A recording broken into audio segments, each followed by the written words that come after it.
Surveys, people love it, which is why it's grown to hundreds of thousands of members across the country. One big factor, besides the peace of mind that comes from being a MediShare member, the savings is tremendous. It is not atypical for a family of four switching to MediShare to save more than $8,000 a year.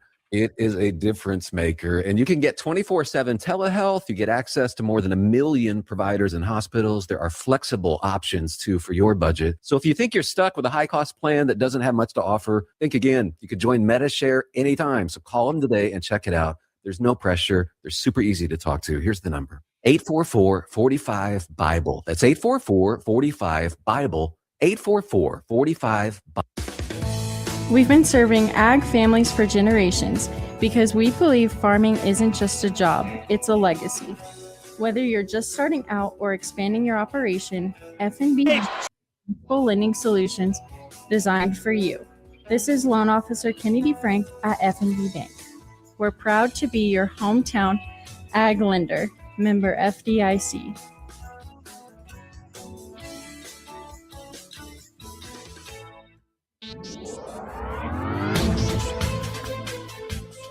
NWKS Radio News, I'm Connor Schuh. Last week, well-known Hayes sculptor Pete Felton passed away only 2 days after he won the 2026 Governor's Arts Legacy Award. Felton was 92 years old, and his art was scattered throughout the state of Kansas, primarily in the Ellis County area and most concentrated in his hometown of Hayes. We extend our condolences to his family and those close to him. The House Committee on Health and Human Services met on Tuesday to hear public testimony on HB 2528, a bill to address a series of accusations against the Kansas Board of Nursing. Over the past several months, nurses have come forward protesting actions they are calling corrupt by the KSBN. The KSBN has been giving unprofessional conduct demerits to nurses committing minor non-practice violations, such as clicking the wrong button when submitting an online application. For these and other stories, go to nwksradio.net.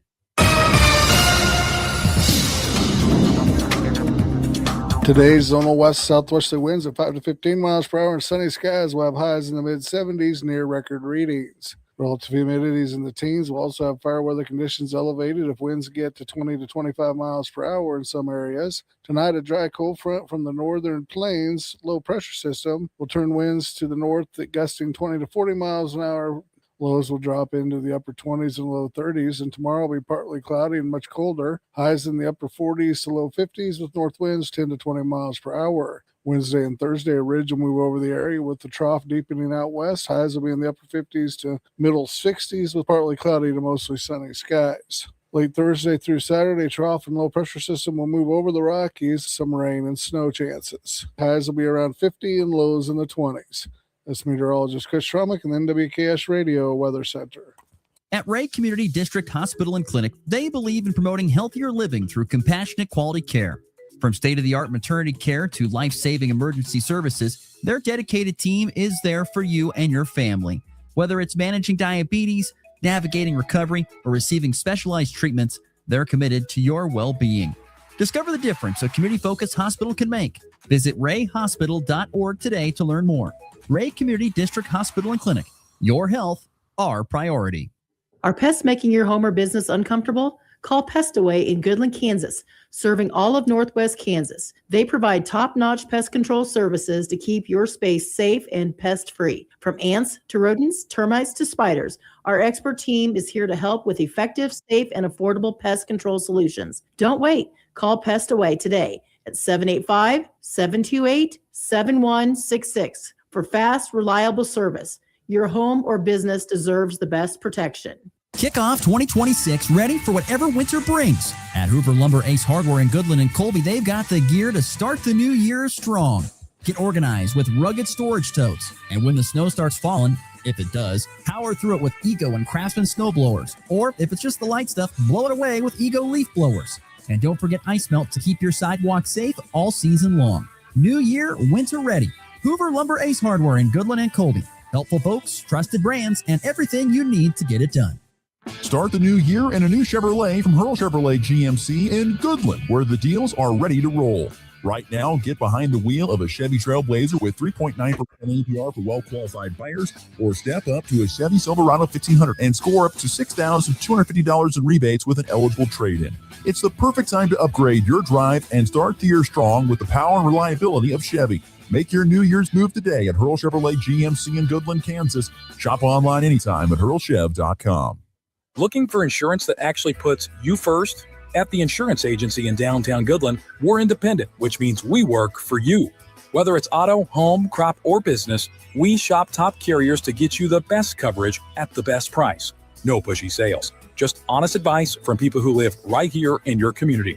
Give us a call today at 785-899-5011 or stop by 1020 Main in Goodland, and let's get you covered.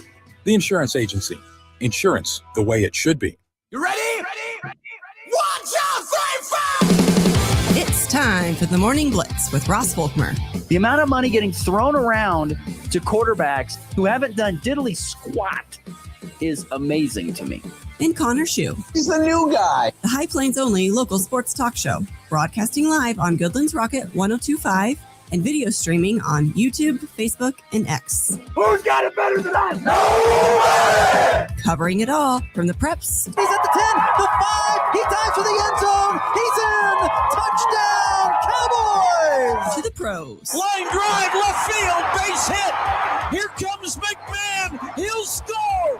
Ball game. The Blitz is presented by Hurl Chevrolet GMC, Hoover Lumber Ace Hardware, and F&B Bank. Along with Equity Bank of Hoxie, Quinter, and Grinnell, the Insurance Agency, Pestaway LLC, Topside Portables and Pupping, and the Farmer State Bank in Oakley. Let's go to work. 5.5 to go. Nate with a steal. There's the bounce pass ahead. Haggerty layup. Yeah, he got it. It's in basketball. And for the moment, but it's intercepted. There's Lauren Lint with the steal. Lauren into the paint. Nice step through. Nice. Oh, puts it in. Here's a steal by Peterson. This could be fun. A right hand throw down. And the foul. He fires it down. Plus contact. It's a 3-point play coming for Kansas. 44 Seattle. He's hit as he drops back. The ball free. Picked up by Noosu. Running down the side. 30, 20, 10, 5. Touchdown. And good Monday morning, everybody. Back and rolling after a Super Bowl Sunday that I don't know if it was really that super, to be honest with you, but nonetheless, we are back here on a Monday, February the 9th. Glad you decided to join us. We could be setting records today as we quickly highlight the weather. 75 in February is what the expected high is today. We will cool down after today. Temperature expected to get into the 50s the rest of the week, but a 75-degree Monday to get things going. I have to admit, this is one of the first, this might be the first Super Bowl I've ever watched on my back patio. Really? Yeah, sat out in the back patio, had the fire pit on, and watched it. So, that's what. That's a good time. It was nice, and joyful. The game could have been better. Obviously, that was not the most entertaining football game you've ever watched, but nonetheless, congratulations, Seattle Seahawks. They are Super Bowl champions for the second time in their franchise's history, and they dominated their way to that Super Bowl 60 win. But anyway, hope everyone had a great weekend. This Monday is always hard. Do you feel like this? What would you rather have? Would you rather have the day after Super Bowl Sunday or opening day as an official holiday that you got to take off? Opening day. Opening day is what he'd rather have. Yep. So anyway, we've got a full show ahead for you today. We'll get to weekend winners and losers. Nick Athens going to stop by and talk about that Super Bowl a little bit as well. And of course, we'll get to anything we missed in the leftovers. How are you holding up, my friend? You're in the middle of a very tough 5-day stretch for yourself. You had yesterday off with no games, but it picks back up tonight and Tuesday. You are in the middle of a tough little stretch here. We are going to TMP tonight and then home against, you guys tomorrow. Yeah. So should be good. And then things kind of open up for the last couple of weeks before sub-state. So we'll have a little respite. We're a little tired and maybe a little under the weather here, honestly, but we're okay. You're under the weather now too, a little bit? Definitely feeling a little something. I think I might have a stomach bug coming on or something. Oh no, I hope not. I can feel the onset of it. Oh, well, I feel bad for you. I hope for you that's not the case. I hope so too. But that seems to be the bug of choice this year. It seems like if you haven't had it, it's only going to happen at some point in time. The impending doom of the stomach bug possibly happening. So hopefully that's not the case. And hopefully you make it through this show, because we really don't want to see you up chucking stuff. I think I'll be fine during the show. Don't worry about that. I'm worried about tonight. Oh yeah, that would be scary. That would be scary. That is always kind of one of my things that I do get a little bit nervous about from time to time. Just like, oh God, please don't let this happen. Just stay healthy enough. Yeah, stay alive. But anyway, let's not waste any more time. We got a lot to get to here in segment 1 with our weekend winners as well as weekend losers. There are two kinds of people in this world. There's winners and there's losers. Which ones were which this past weekend? I want winners. Loser? You're a loser. It's the weekend's winners and losers on the Morning Blitz. You want to be a winner, be a winner. All right, weekend winners. Connor Schuh, what do you got? I actually have a unique thing here with the Super Bowl. I have it as both a winner and a loser. Interesting. For different reasons. So this will get out of the way for our early Super Bowl talk here, of course. But I think it was a winner for one because the Seahawks won and Sammy Darnold finally got himself.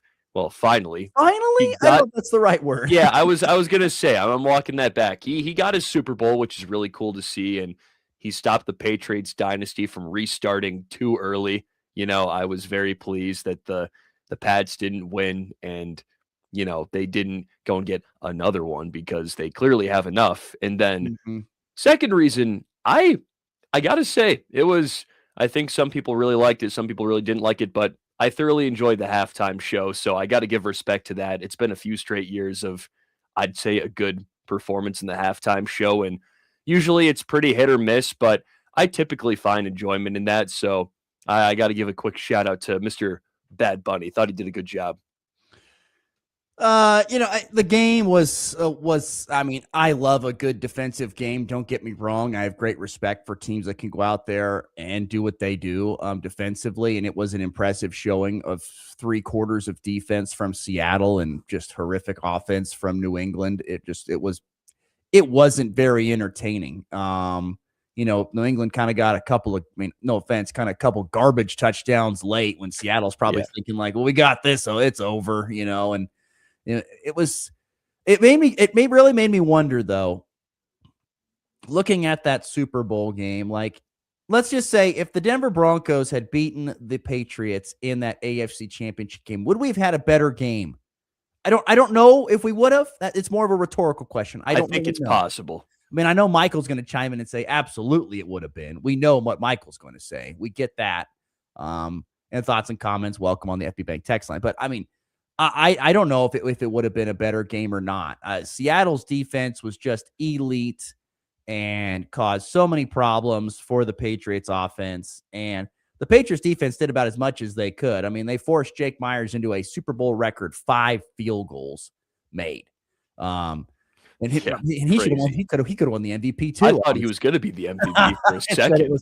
Kenneth Walker got the MVP and deservedly so. He was great. Really impressed with him. But yeah, it really wasn't that. Usually you want the Super Bowl to kind of end in a culmination. It's the end of the NFL season. It's been a long season. Let's have a great game and feel good. But it was decided so early.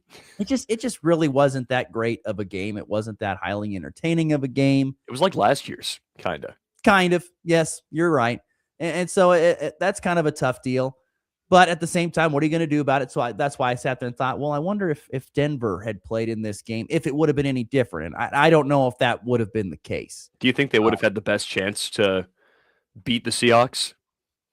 If Denver... That's the thing. Like, I don't know. I don't know if they would have, because no offense to Jarrett Stidham, I'm not thinking he's going to go out there and do that. That is true. And yeah, if you want to say, well, what Bo Nix, Jared H says Seattle would have absolutely blown Denver out with or without Nix, is what he said. Michael says absolutely if the reps would have called the holding in the red zone on the Bills. So here we go. I don't care, Michael. I appreciate you chiming in, but it doesn't matter. But I just was thinking about that. But you're right. I mean, think about it. To me, it's one of the more unique Super Bowl winning quarterbacks of all time in Sam Darnold. I mean, you just think about his path that he went on to get to this point. It's nuts. I mean, we always talk about, I don't know, I always make this reference because I had a good friend, an older friend of my grandfather's who played a lot of golf, and he used to say that's why, if you put like you got a par or something like that on it, but it was like, you were over in the trees and you punched out and you had an amazing shot. And he goes, that's why you don't draw pictures on scorecards. That's why you don't draw pictures, on the career of Sam Darnold, because he was dead in the water. I mean, you think of, remember, everyone talks about it, and rightfully so. He was at the Jets. It was in a post-game interview. I think after Monday Night Football, they got crushed. And he's like, I'm seeing ghosts out there. And everyone's like, he's done. It's over. The Jets got rid of him. He goes and he's with Carolina for a while. He's a backup to Baker Mayfield. He doesn't even play there. He goes to San Francisco. He's a backup there. Doesn't play.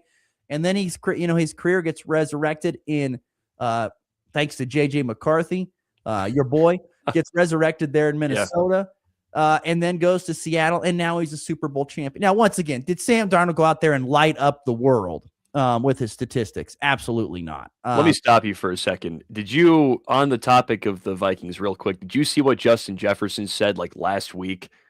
No, I did not. He said some very cryptic statement about how he's like, man, Sam Darnold, he was pretty good for us.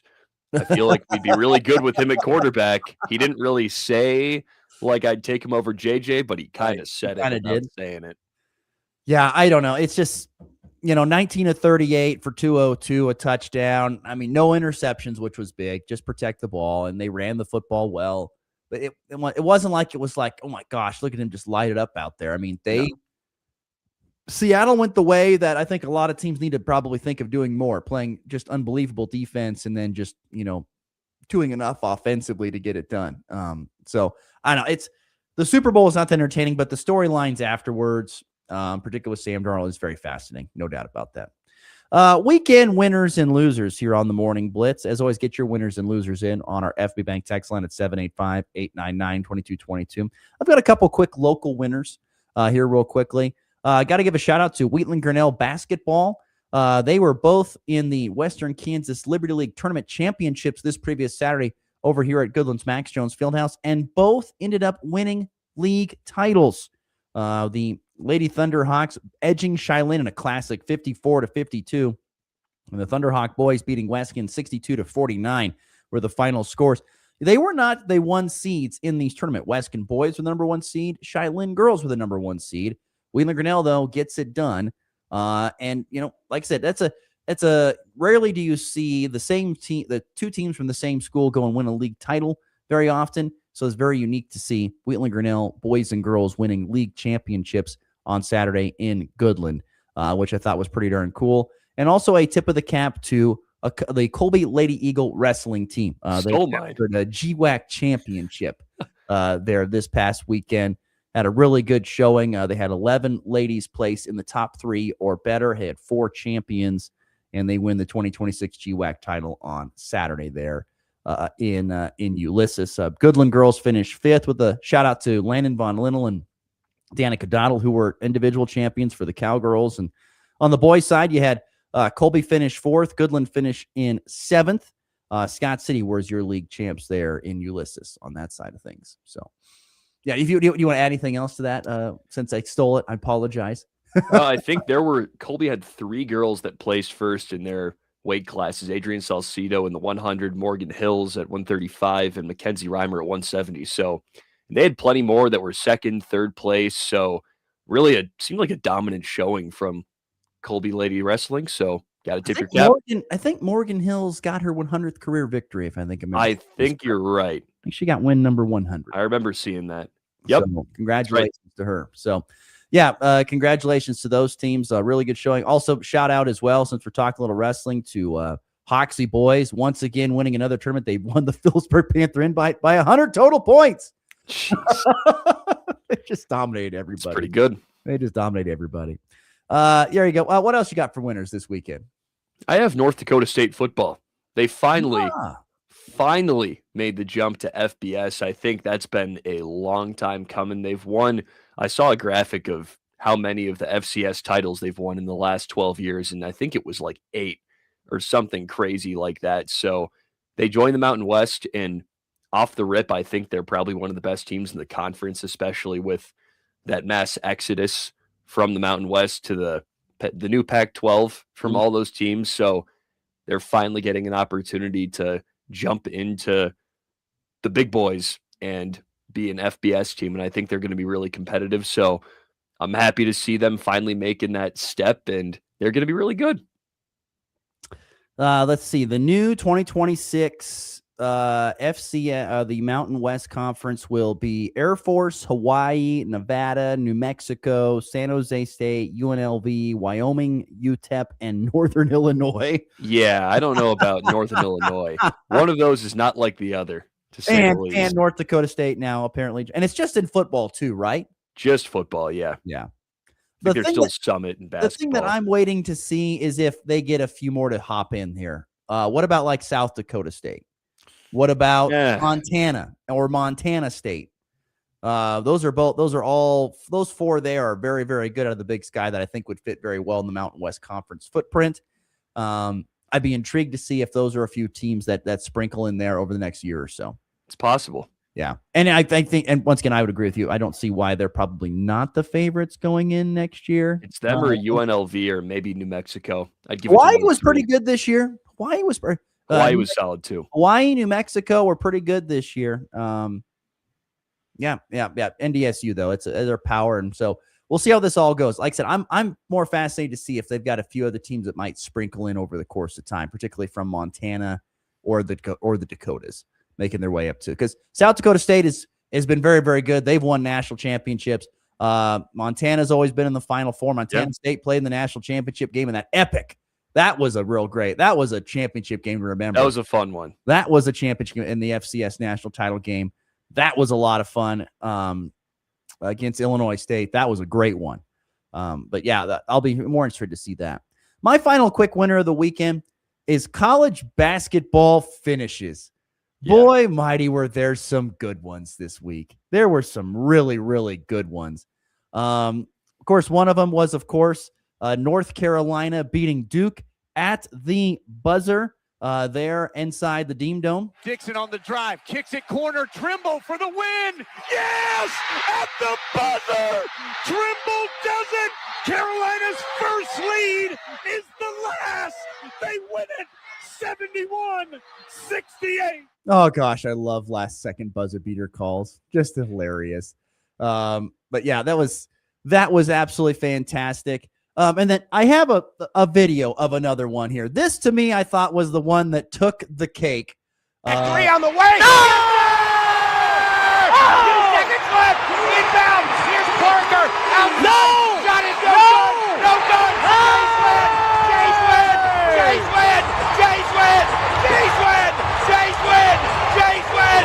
And they are bombing. Nick Graves. Down goes that pirate ship to the bottom of the ocean. Nick Graves wins it on a guarded jumper with 2 seconds left. That was John Bishop, radio voice of the Creighton Blue Jays, who is known for getting a little too crazy. Yeah, I remember that the charge call or whatever that was earlier this season. The best part about this call, in my opinion, is not only him losing his mind, but it's his color guy after Seton Hall inbound it, got it down and got a decent look for 3, and he's going, no. Here, I got the audio of it. Listen to it again. Listen to that. And, of course, about the pirate ship at the end, sinking the pirate ship. They're playing Seton Hall. Graves, step back, 3 on the way. No! 2 seconds left. Inbound. Here's Parker. Out. No! It's funny because that's like fundamentally bad broadcasting, but it's entertaining. It's very entertaining. Nick Graves! Down goes that pirate ship to the bottom of the ocean. It is. It's horrific. It is horrific broadcasting. by the letter of the law. It's terrible, but Yes, it's hilarious to listen. It's incredible. Oh my gosh. Just no. Oh, thank God. Yeah. Down goes the pirate Down ship. goes the pirate ship. That call's too good. Oh, thank you, John Bishop. I admit I'm not a huge John Bishop fan because of his absolute homerism, but it is pretty funny. I will give him that. So that's all I got. Anything else for winners? I actually had North Carolina basketball, but it kind of falls into the same bucket as the buzzer beaters. But I also, just for the pure enjoyment of watching it, just the luge event at the Olympics. It was just cool. Luge, huh? That's all. Yeah. It is entertaining. There's some good stuff. Good stuff for sure. My son was like, he saw Lindsey Vonn crash, which we'll have more on that in just a minute. But he's like, can I see that again? He went Jeez. to crash. Wow. Anyway, let's go into losers. What do you got for losers this weekend? I feel like I put them every single week. Oh, I feel bad at this point for Kansas State basketball, but it's so, I don't know how you can't put them in there, but they actually kept it close with TCU. Well, they were up by a lot early and they blew a lead. So that's one part of it. But the other part of it is I saw a report from Kansas State reporter Wyatt Wheeler. He said he heard on the broadcast that apparently Kansas State had an optional shoot-around the night before the game due to an illness, and apparently only 2 guys showed up, David Castillo and Marcus Johnson. So I know there's an illness, but I feel like you want a couple more guys showing up to that. I don't know. So that's bad. It wouldn't. Here's the sad part is it wouldn't have mattered if they would have won. Yeah. I mean, that's the thing. It would not have mattered if they would have won. And guess what? I watched, I didn't watch a whole lot of that game. I was busy with some other things on Saturday, but I went back and watched the highlights, about a good 8 to 10 minutes of highlights. They were up by pretty much 20 in the first half.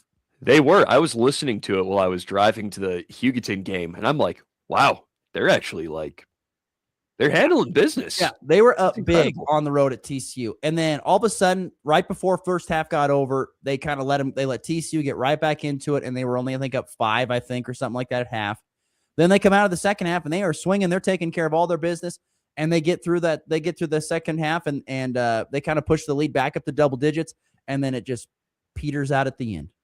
I mean, it's like I said, I could have put him down as a loser, but I'm like, I'm not even going to put him down anymore just because it's beating a dead horse. It's been a horrific year, and that was just another culmination. A game that you looked like you probably should have won. You're up by double digits a couple times in both halves, and you can't find a way to win. Right. It just go back and watch if you have time. Go back and watch the highlight and just watch the very end. Like after he makes those couple free throws, and then they got to heave something, and just look at the K-State bench. Like when the ball is flying towards their basket and it's not even close to going in, just look at the bench. I mean, just sad, dejected. Just like the players are just slouched, like, oh my gosh, I can't believe we lost that. Coaches are like leaning back in their chairs, like, oh my Lord, and then they kind of lean back, and then you have to rock forward to get out, to go shake hands. They were reluctantly going to go shake hands with the other team because I can't believe we lost the game. I mean, it is really, really bad. Can't imagine what that post-game presser was like with Jerome Tang.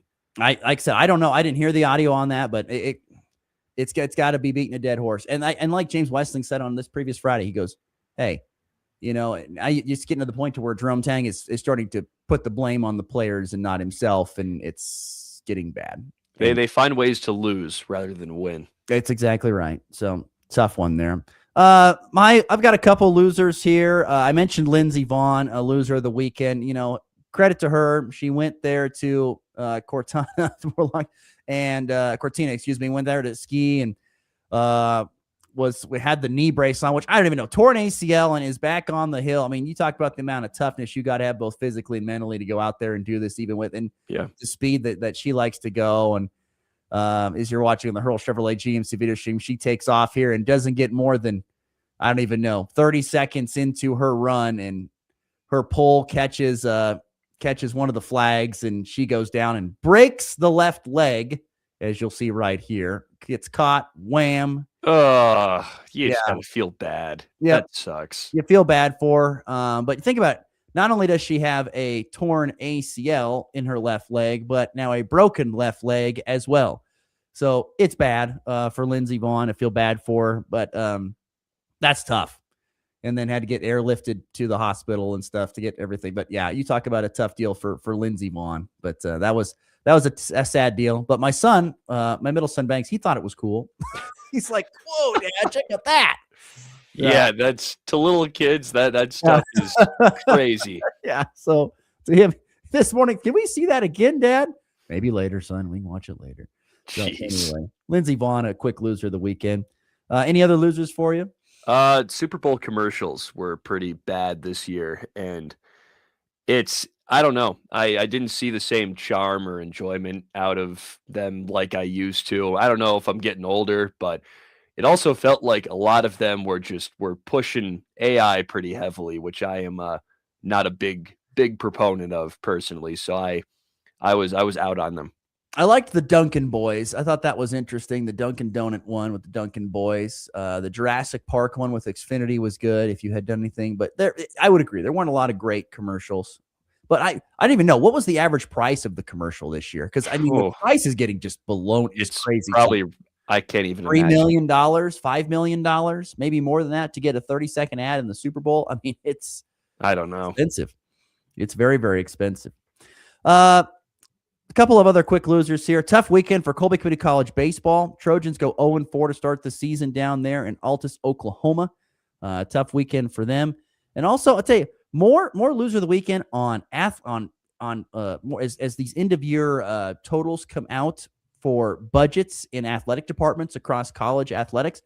It's more Penn State, the most recent one that caught my mind, because last year they finished $535 million in the hole. Really? $535 million in the hole. Jeez. Remember, Rutgers, by the way, is already $500 million in the hole from their time in the Big Ten. Now, Penn State did say a lot of that money that is hurting them does come from the fact that they are trying to redo their football stadium on one side. But my biggest question I have that's I guess a rhetorical question is, how are athletic departments going to survive over the next 5 years? How are they going to survive? It's a very weird time in college athletics. I mean, NIL is just killing athletic departments, it looks like. I mean, it's going to drain them dry. I mean, if you're going to compete, you got to spend the money, and that means you don't have any money. Think about the money that was being spent prior to NIL, though. And I know they're going to say, well, they had all this money, they were saving this money. But think about it. If you had, those kids and stuff were getting some of the best doctors and stuff that they could possibly get, whether it was surgeries after injuries or things like that. They were getting some of all that, the food and stuff through the athletic department and stuff. That's great food. It's an expensive venture to be in, and you throw in paying the athletes $1 million contracts. I just don't know where this money's going to come from. And I think we're going to see a lot more of these budgets come through and be like, we didn't make enough money to pay for everything. And we're in the hole. And my question is, how far in the hole do they go before we got big time problems? And you got to start cutting sports or whatever it may be, because I think that's probably on the horizon if they can't get this figured out. So anyway, anything else for weekend losers? A quick Colby Community College basketball. Each team lost by 17 plus on the road to Cloud County. Not great. Tough for the women following a big upset of Dodge City. Yeah, I thought that would have been a lot closer, honestly. Tough break there. By the way, 42nd Northwest a split on Sunday. Men winning close over Seward County, women losing by 40 to the Seward County Lady Saints. Okay, let's get to our first break. That's weekend winners and losers. Nick Athen waiting patiently for us in our green room. He will join us next on the Hurl Chevrolet GMC video stream, talk about Super Bowl 60 and what it was, which wasn't great.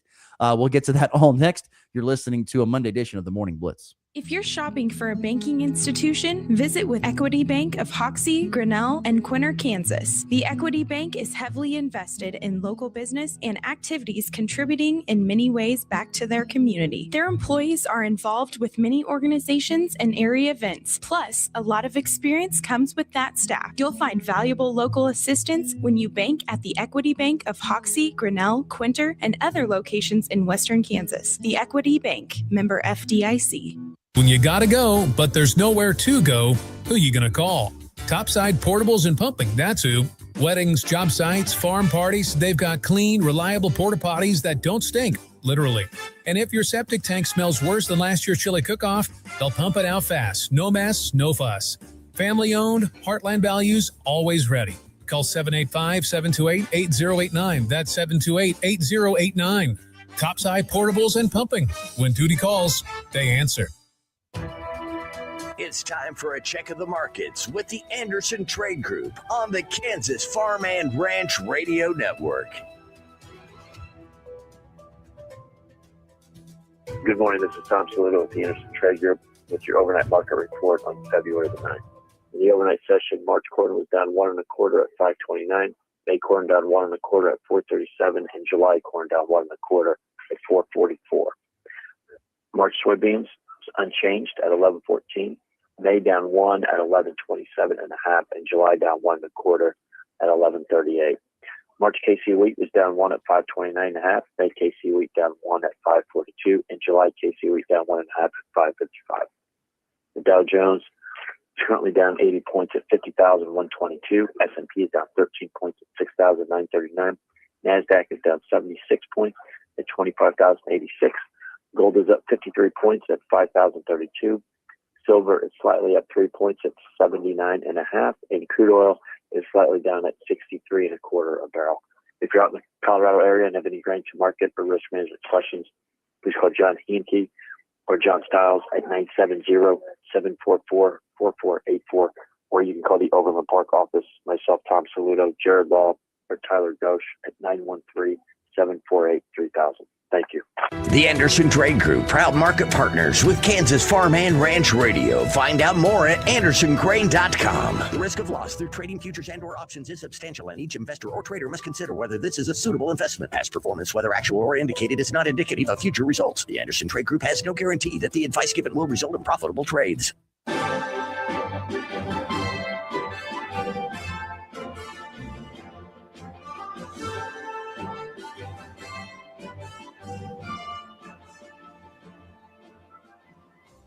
If you're buying or selling cattle, make your first stop livestockmarket.com. Bred cows, heifers, pairs, bulls and frozen genetics, even feeder calves. You'll find them all at livestockmarket.com. Livestock Market features private treaty sales, online auctions, and live production sale bidding. You'll also find horses, sheep, goats, and hay. Check out the free Livestock Market magazine wherever you pick up Tractor House, and download the Livestock Market mobile app today.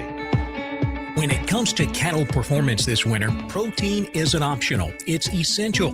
The right protein helps cattle pull more energy from every bite of feed and keeps rumen microbes doing their job. Want better fiber digestion and feed efficiency? Feed Smart Lick protein tubs. After all, performance starts with protein. It's not about working harder, it's about feeding smarter. Go to smartlick.com. That's smartlic.com to find your dealer. Want to be part of the Morning Blitz? Sometime I'll give you a piece of my mind, like right now. Send your thoughts to the F&B Bank text line at 785-899-2222.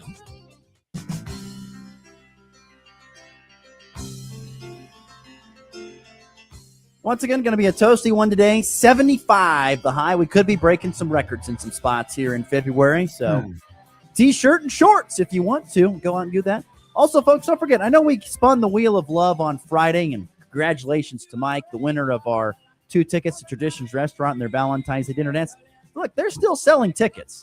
Go to Traditions in downtown Goodland. You can get yourself tickets for their Valentine's night dinner and dance, I should say, featuring strings attached. So go get your tickets there. Just because you didn't win and Mike did doesn't mean you can't go. You can still go. They'll sell you tickets.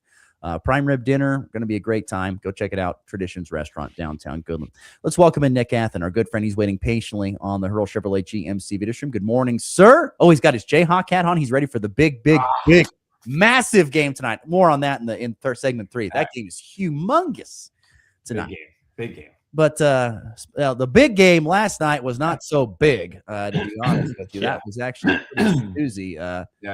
Well, how do you feel after watching that? I mean, you kind of want, it's the last 2 years, to be honest with you, unfortunately for Chiefs fans, but I mean, you kind of want the season to end in a culmination of excitement and stuff. And boy, it got a couple of snoozers, particularly this previous 24-hour one. Yeah, if you're a fan of the NFL in halftime shows, that probably wasn't a great game to watch. Listen, these were probably the two most consistent teams in the NFL this year, and the Seattle obviously wins this game. Drake May has a better passer rating than his counterpart, Sam Darnold. I was shocked anybody scored a touchdown in this game. I wasn't quite sure that was going to happen. I predicted on Friday this was going to be a field goal game, and then we had an outburst in the fourth quarter, 30 points. But I think if you're a Chiefs fan, you're clearly better than both of these teams, and you're just going to have to wait and see how the Chiefs rebuild their roster. But kind of a snoozer. I mean, I thought Seattle was the best team better team going in no matter what. And, kudos to them. And hey, Sam Darnold, I mean, it's a great story. He's been through hell and back. He's been cast aside, and he did what he had to do yesterday to bring another Super Bowl to Seattle. Nick, do you think there was another team that could have played better against the Seahawks? I think if Denver had their quarterback, yeah, I think they would have played a better game. I think Buffalo, the same thing. I mean, Drake May was trying to give away the ball early in the game, and it just New England missed some opportunities. New England played great defense, I thought, but I think if the Bills or the Broncos were there, I think it's a much, much closer game.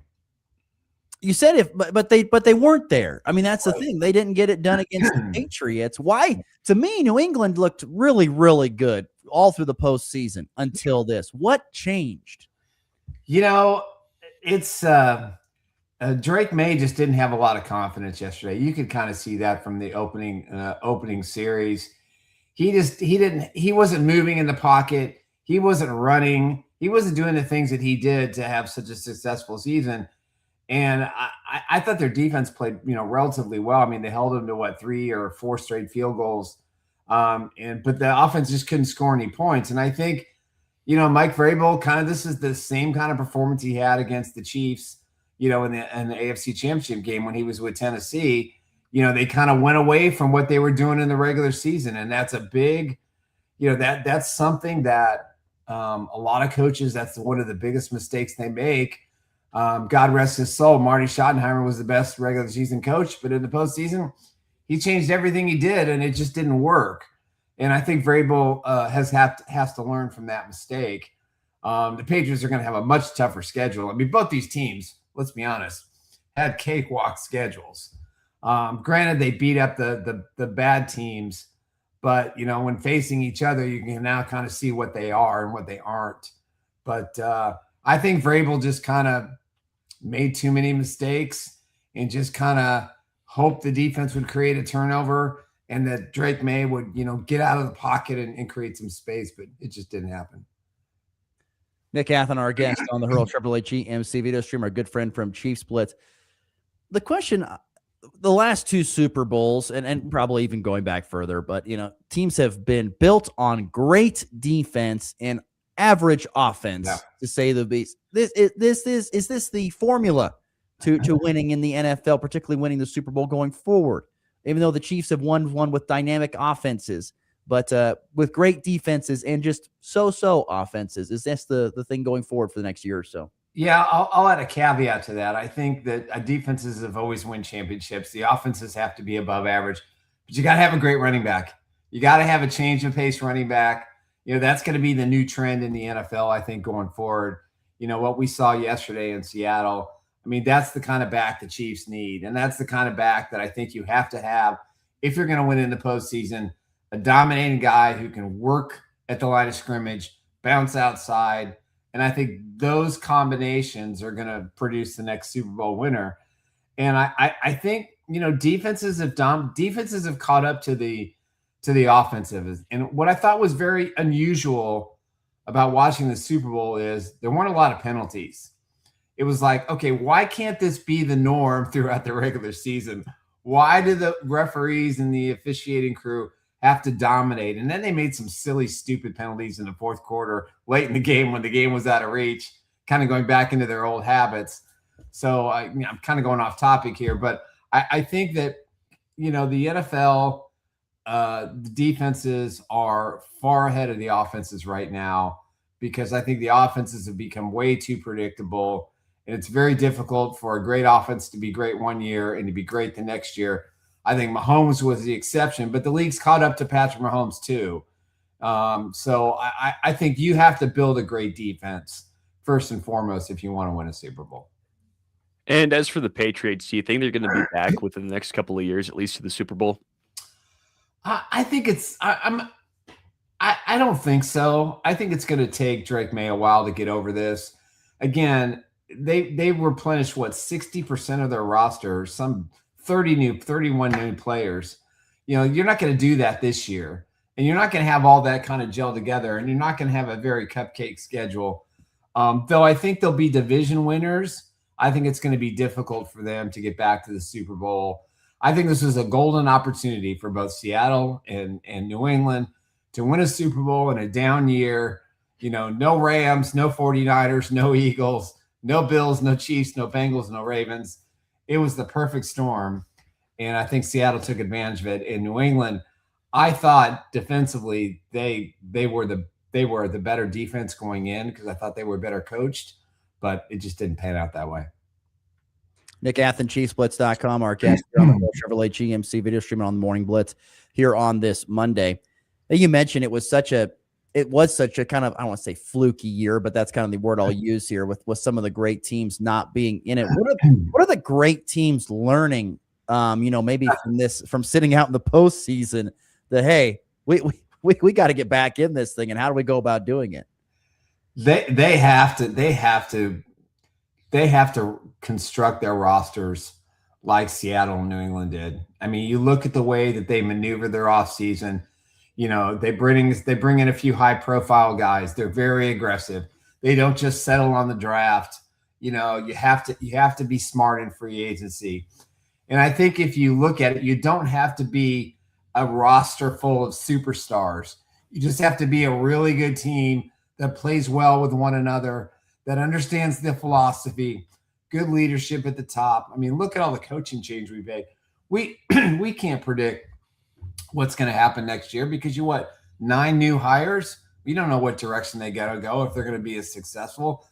But if you're an NFL team that used to be really good, like the Chiefs and the Bills and all these teams that missed out on the postseason, go back to the basics. Build your rosters the right way. Bring in coaches that understand, with these athletes that are coming out of college now, that are more seasoned and have a lot of money in their pockets, to say, okay, how do we mold these guys into professional football players, and how do we build that team atmosphere? Get away from the old style and the old tricks and try some new things. But I think all these teams that missed the Super Bowl this year, they've run it to the limit. That's all they can get out of that philosophy. That's all they can get out of that, the way they construct their rosters. They have to do things differently. In Seattle and New England should give everybody a peek where the bread has to be buttered. You build an offensive line, you build a defensive line, you get a playmaker running back, you get a playmaker receiver, you get guys in the secondary who are fast, and you just build a cohesive team that understands today's NFL. And the Patriots and the Seahawks showed that to everybody, I think, this year. You brought up an interesting point talking about the secondary. I mean, those were 2 secondaries in the Super Bowl that were elite. At least it looked, maybe it was the lack of offensive wide receiver firepower, but the secondaries looked elite. Yeah, I mean, Gonzalez was terrific, for New England. I mean, he basically saved them. And Seattle, they're just aggressive. You look at the safeties in the corners of Seattle. What did they do? They played man-to-man. They jumped routes, and they blitzed. I mean, they were the perfect group of players who understood a defensive philosophy, knowing you've got a young quarterback, and they rattled them. And that's, again, going back to what we just talked about. Teams are used to doing things one way. The new NFL, the new way of things, you got to have secondaries that can blitz. You have to be aggressive. You can't sit back at 3rd and 15 with rushing 3 and play zone. That kind of philosophy just doesn't work anymore.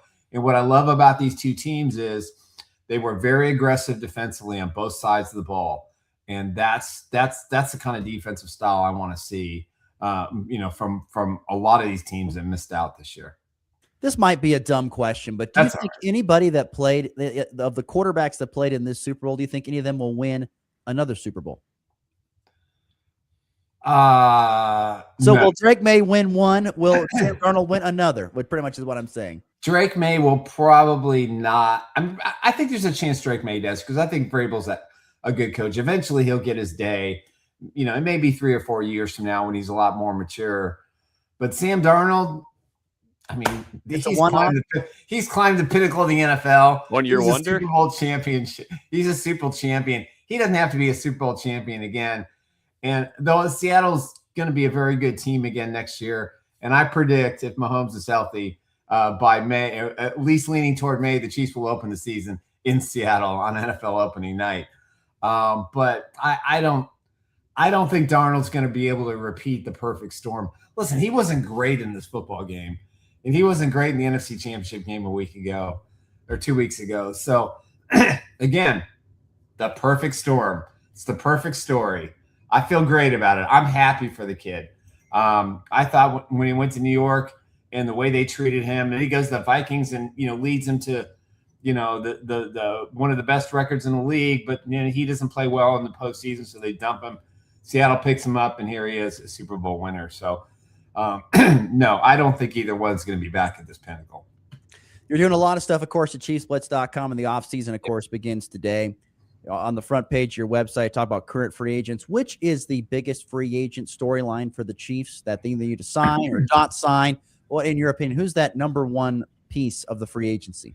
I think they have to go running back. They're already rumored to be the top spot for Breece Hall.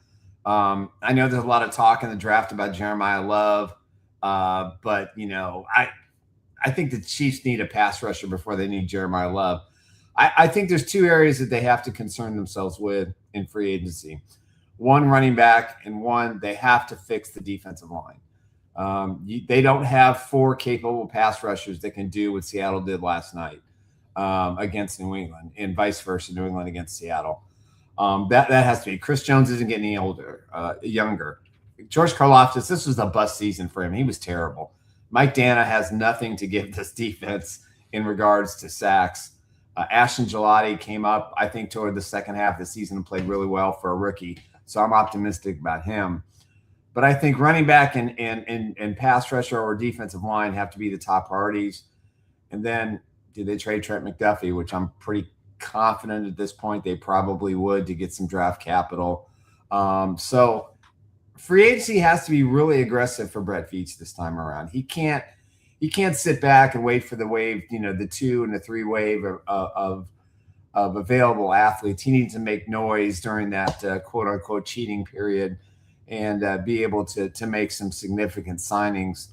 That's going to be important. But I think make a decision what you're going to do at running back. That's number one. If it's Breece Hall, who wants to be a Chief, the money's not going to be too outrageous. Or do you go hope that Jeremiah Love falls to number 9? I personally don't think he gets past the New Orleans Saints at number 8. That's just me. But I think he has to be – he's got to fix those 2 areas and sign some roster guys, kind of like New England, Seattle did, guys that fit the scheme and fit what they're trying to do to get back to the Super Bowl in 2027. Yeah, hard to believe. Yeah. Nick Athen, ChiefsBlitz.com. Nick, appreciate the time, my friend. We'll catch up soon. Okay. Take care, guys. Once again, Nick Athen, great stuff there from him. Follow him on ChiefsBlitz.com. We'll take a break, come back. We'll wrap the show with some thoughts on a humongous game tonight and a stat line that's hard to believe, and something's got to give. We'll get to it next in the Morning Blitz.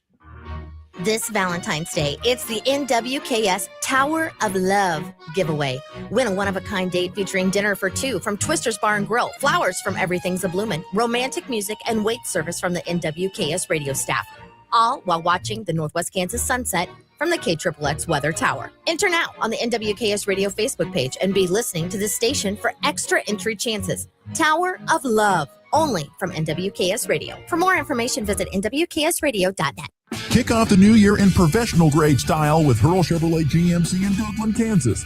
Right now, drive home a GMC Arcadia with 1.9% APR for well-qualified buyers, or choose a 26 GMC CR 1500 and get up to $7,000 in rebates with an eligible trade-in, or 0% APR for well-qualified buyers.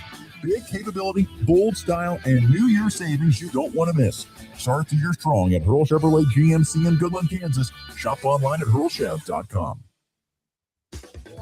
When fraud strikes, every second counts. At FNB Bank, we take your security seriously. Our local team monitors for suspicious activity and responds fast, so small issues don't turn into bigger problems. I'm Jessica Von Little at FNB Bank. We are your first line of defense, protecting you, your money, and your peace of mind. FNB Bank, local, trusted, here for you. Member FDIC. Kick off 2026 ready for whatever winter brings. At Hoover Lumber Ace Hardware in Goodland and Colby, they've got the gear to start the new year strong. Get organized with rugged storage totes. And when the snow starts falling, if it does, power through it with Ego and Craftsman snow blowers. Or if it's just the light stuff, blow it away with Ego leaf blowers. And don't forget ice melt to keep your sidewalk safe all season long. New year, winter ready. Hoover Lumber Ace Hardware in Goodland and Colby. Helpful folks, trusted brands, and everything you need to get it done. Miss the weekend action? Yes, you caught me. No worries. We've got all the highlights and lowlights covered. Hey, okay, well, catch me up. This is the Morning Blitz with Russ Volkmer.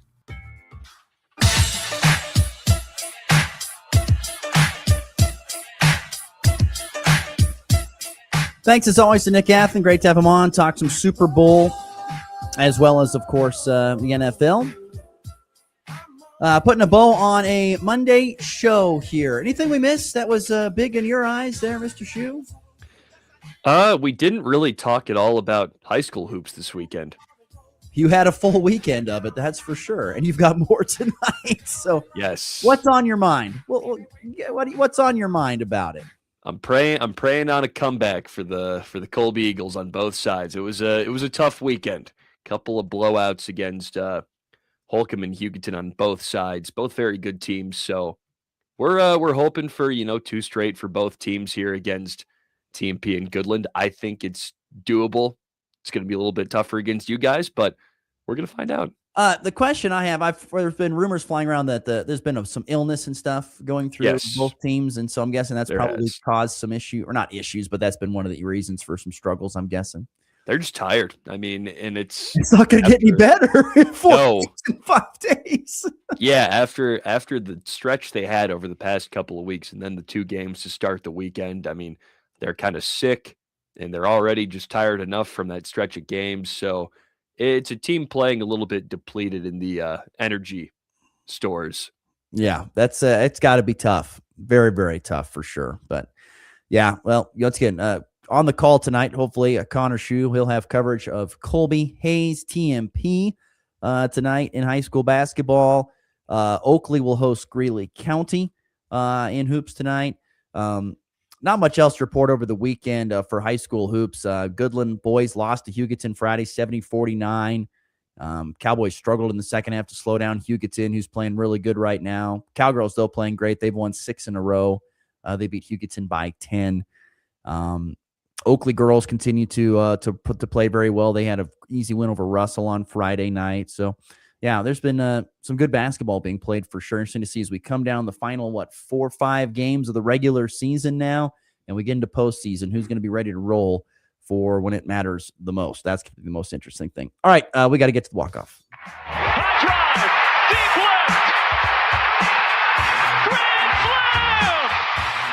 And back lifts his ball deep to right. How about a walk-off three? Thomas to the 10. Denver's going on to New England. They win it on the first play of overtime. Mahomes flings it. It's there. Hardman.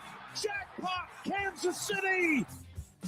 Well, as we wrap up the show here, interesting stat. Of course, tonight I mentioned a couple times. It's number 1 Arizona. At maybe one of the hottest teams in the Big 12 that's not named Arizona, at Kansas, at the Fog. Tip-off tonight at 8 Central, 7 o'clock Mountain Time on Flyover Country 97.9. Arizona, a 2.5-point favorite on the road there at Allen Fieldhouse. Here's the stat of the day from John Rothstein. John Rothstein says, Arizona with a 23-0 record is the best start ever in Big 12 hoops history, but Kansas has never lost at home on Big Monday. What will give? I think Arizona wins. I cannot wait. I cannot wait to see what happens tonight between Arizona and KU. You're taking Zona to win? Are they covering the 2.5? Yeah, I'm leaning that way. I just think they're too good, man. This is one of those deals where I think Arizona should win. But there's something about the fog, you know. Once again, think about all the Big Monday games over the last how many decades that Kansas has played in. And they've won. KU could win. This is the thing.